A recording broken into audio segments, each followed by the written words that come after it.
नमस्कार। देश का किसान फिर से चर्चे में है। वही किसान जो प्रेमचंद की कहानियों में हमेशा रहा करता था, वही किसान जो हमारे देश का अन्नदाता है, वही किसान जिसके कारण हमारा देश एक कृषि प्रधान देश है। आज करते हैं किसानों के बारे में बात, बने रहे मेरे साथ।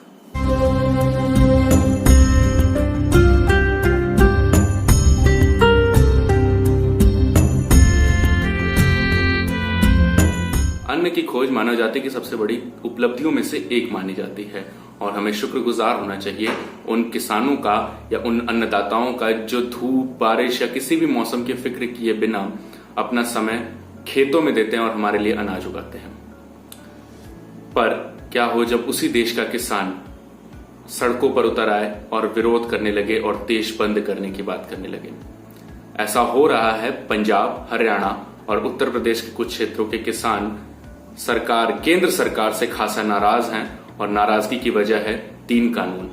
क्या है वो 3 कानून, जानते हैं थोड़ा।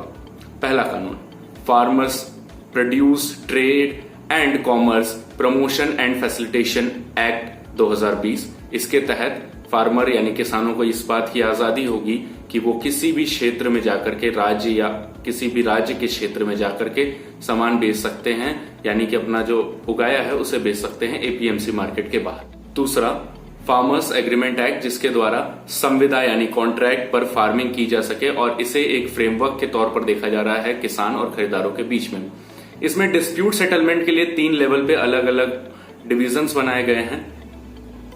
इसमें डिस्प्यूट रिजोल्यूशन के लिए 3 डिवीजन बनाए गए हैं, the conciliation board, sub divisional magistrate और एपलेट अथॉरिटी। जो तीसरा एक्ट है वो है एसेंशियल कमोडिटीज अमेंडमेंट एक्ट, जिसमें केंद्र सरकार के पास इस बात की आजादी है कि वो फूड आइटम पे रेगुलेशन लगा सके कुछ असाधारण परिस्थितियों में, जैसे कि युद्ध या आकस्मिक। जानकारी लेते हैं और समझते हैं कि क्या क्या कहते हैं ये बिल। पहला बिल जो कि है farmers produce trade and commerce promotion and facilitation act 2020।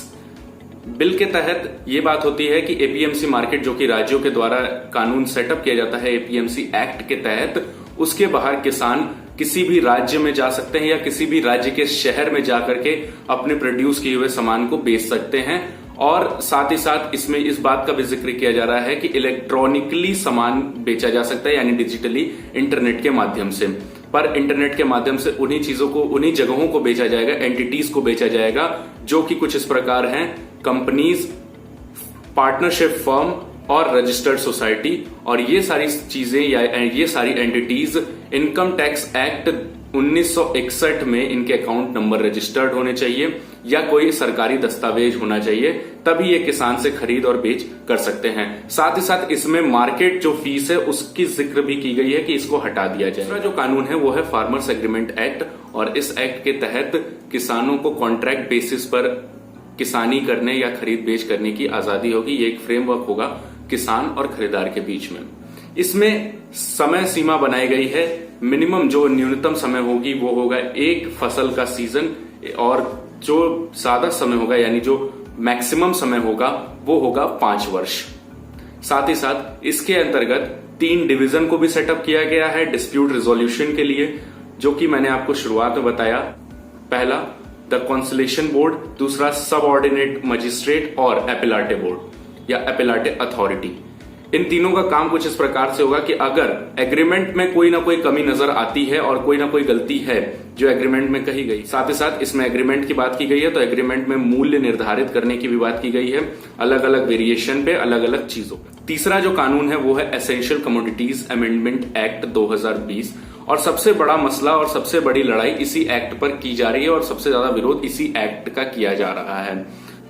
क्या अमेंडमेंट है इस एक्ट में, थोड़ा समझते हैं। सरकार के पास इस बात की आजादी हो जाएगी कि खाद्य पदार्थ, खाद और पेट्रोलियम प्रोडक्ट पर रेगुलेशन लगा सकते हैं या नामित कर सकते हैं।